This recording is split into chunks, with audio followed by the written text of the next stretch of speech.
I am Ibrahim Traoré, and today I'm pulling off your masks.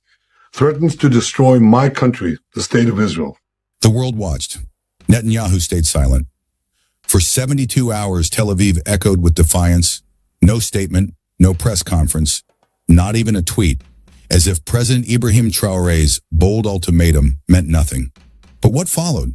No one saw coming. Not the media, not international diplomats, and certainly not Prime Minister Netanyahu. Because once that 72-hour clock hit zero, Traoré acted.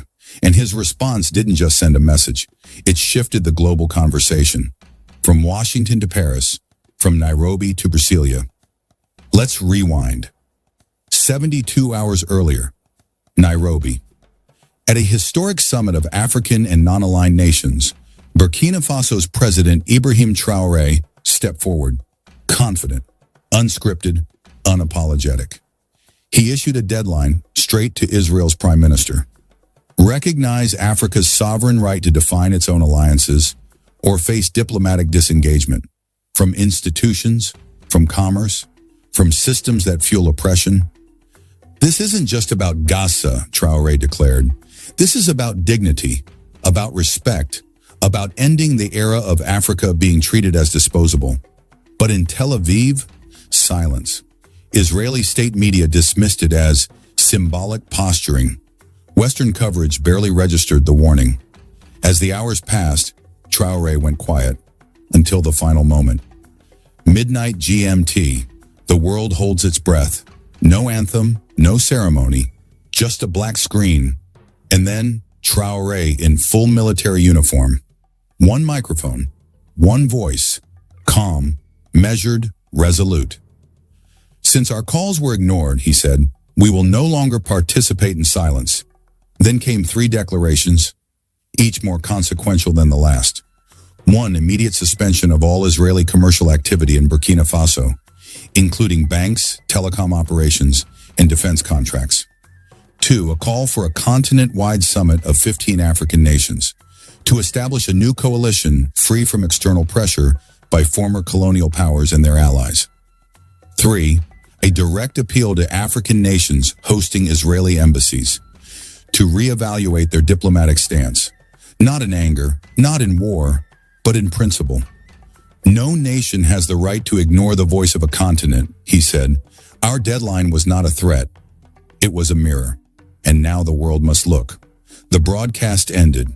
The shock waves began. By morning, Chad, Mali, and Guinea recalled their ambassadors from Israel.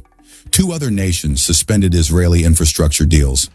South Africa issued a statement praising Traoré's courage and clarity. But what truly made headlines was what happened next. The streets rose. From Dakar to Dar es Salaam, young people flooded city squares, waving flags, chanting Traoré's name, holding signs that read, Africa will not be silenced. Our deadline, our dignity, respect is non-negotiable. In Jerusalem, panic. An emergency national security meeting was convened. No media, no briefings. But inside leaks told a different story. A confidential audio recording surfaced, allegedly capturing Netanyahu behind closed doors. We underestimated him. This isn't just Burkina Faso anymore. This is a movement. Global reaction, split, cautious, telling. Some Western leaders stayed silent. Others issued soft statements. France's foreign ministry urged restraint. The EU called for constructive dialogue. But none condemned Traoré directly. Not this time. Because this wasn't just about diplomacy. It was about momentum. A new kind of leadership has emerged. Traoré isn't asking for inclusion. He's demanding respect. And now the question haunting Netanyahu and his allies isn't just what happens next. It's, how big will this become? And how fast? Because when deadlines are ignored, the world doesn't return to normal. It moves forward. Without you, your voice matters. Do you think Netanyahu underestimated President Traoré? What would you have done in Traoré's place?